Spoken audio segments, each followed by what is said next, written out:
बीच पकवान और पहनावे के लिए बहस हो जाती है और दोनों अपने अपने पकवान और पहनावे को बढ़ावा देने लगते हैं, जिसे देख आशा को बहुत गुस्सा आता है और वो शांति के सामने बात संभालते हुए बोलती है, अरे तुम दोनों को छोटी सी बात पर बहस करने की जरूरत नहीं है। घर में हर तरह के लोग रहते हैं, हमारे कुछ रिश्तेदार गांव से आ रहे हैं और कुछ शहर से, तो तुम दोनों ही अपनी पसंद का पकवान बना भी सकती हो और मंगवा भी सकती हो। और रही ड्रेस की बात, तो जिस मेहमान को जो पसंद हो वो पहने, उनके पहनने उनके पहनावे की चिंता तुम मत करो, उन्हीं पर छोड़ दो।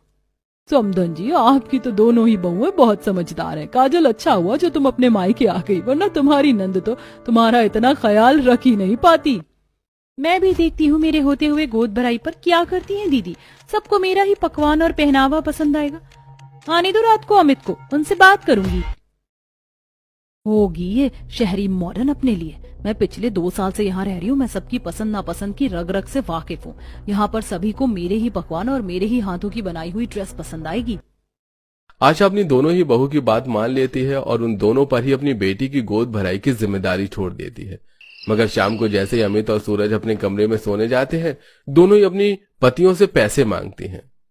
मुझे पूरे 50,000 रुपए चाहिए। मैं चाहती हूँ कि कपड़ों की शॉपिंग मैं सबकी करूँ। देखना, मैं माँ जी, दीदी सबके लिए इतनी डिजाइनर कपड़े लूंगी कि जेठानी जी की आंख खोली की खुली रह जाएगी।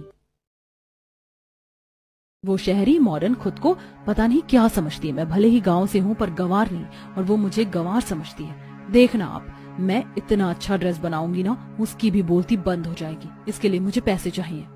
तुम दोनों अपनी लड़ाई में क्यों परिवार को परेशान कर रही हो? कोई पैसे नहीं मिलेंगे, मैंने माँ से बात कर ली है। हम सब कल शॉपिंग करने के लिए जाएंगे। जो तुम लोगों को जो पसंद हो वो वहीं से ले लेना।